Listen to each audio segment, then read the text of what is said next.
Press the Favorite button to set the short and long press functions. Select your chosen functions from the content library. Press the plus and minus buttons to adjust the volume. Alternatively, use your finger to sweep clockwise or anti-clockwise. When listening to a media source, press the left and right buttons to select the next or previous radio favorite, media or video content, or TV channel. Press and hold to seek up or down to the next or previous radio station. Press the phone button to activate the phone system. Press the phone button again to call the most recent number from the top of the list. Press the plus or minus to adjust the call volume. Press the End Call button to end the call.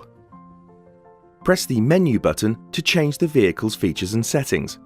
Scroll through the menu using the arrows. Press the right arrow or press OK to view a sublist. You can now view the feature options. Scroll through these using the up and down arrows. Alternatively, use your finger to sweep clockwise or anti-clockwise and press OK to select. If you want to return to the previous menu, press the left arrow or press and hold to close and exit the menus. Some of these features are not available when the engine is running.